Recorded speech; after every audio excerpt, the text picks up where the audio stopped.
अनेक वर्षांपासून महाड एसटी स्थानकाची दुरावस्था झाली असून प्रवाशांना कोणत्याही प्रकारची सुविधा उपलब्ध नाही। त्याचप्रमाणे महाड एसटी स्थानकावरील मुतारीची देखील वाईट परिस्थिती झालेली पाहायला मिळते।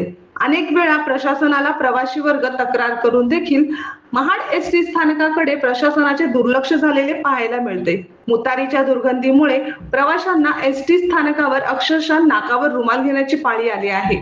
प्रशासनाकडून अनेक वेळा सांगण्यात येत होते की महाड एसटी स्थानक हे नवीन स्वरूपात उभारण्यात येणार आहे, मात्र तसे न होता एसटी स्थानक हे आजही अर्धवट अवस्थेत असलेलं पाहायला मिळते।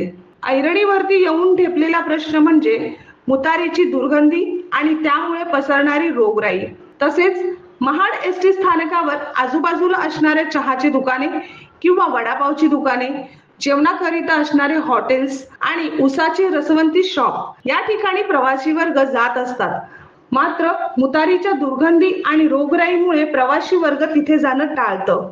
प्रशासनाने महाड एसटी स्थानकावर नवीन मुतारीच्या बांधकामाला सुरुवात तर केलेली आहे, मात्र याच मुतारीचे बांधकाम कधी पूर्ण होणार आणि प्रवासी वर्ग या दुर्गंधीपासून आणि रोगराईपासून कधी मुक्त होणार असा प्रश्न मात्र आता निर्माण झालेला पाहायला मिळतोय।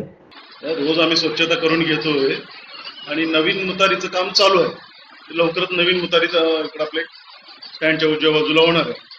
मुतारीचा इथं इतका त्रास होतोय की आम्हाला अक्षरशः नाकावरती रुमाल घेऊन बसावं लागतंय आणि एवढा लांबून प्रवास करून इथे बसणं अशक्य झालंय। आणि शिवाय यूज करायला पण आम्हाला इतकी घाण वाटते की तिथे अस्वच्छता म्हणजे परिसरात अस्वच्छता खूपच पसरलेली आहे। दुर्गंधी तर आहेच आणि शिवाय स्वच्छता पण नाहीये तिथे। स्टेशनचे जे मुतारी आहे ती अतिशय खराब आणि खूप वास येतो आणि इथं उलटी व्हायचा प्रसंग जास्त आहे। लोकांना आतमध्ये जाऊ शकत नाही आणि हे स्टेशनचे मॅनेजर या प्रशासन महामंडळाने याचे खूप लक्ष द्यावं। अत्यंत दुर्दैव अवस्था आहे त्या मुतारीमध्ये आणि वास सुद्धा खूप प्रमाणात आहे, त्याच्यामुळे आपल्याला आरोग्याला घातक आहे तिथे।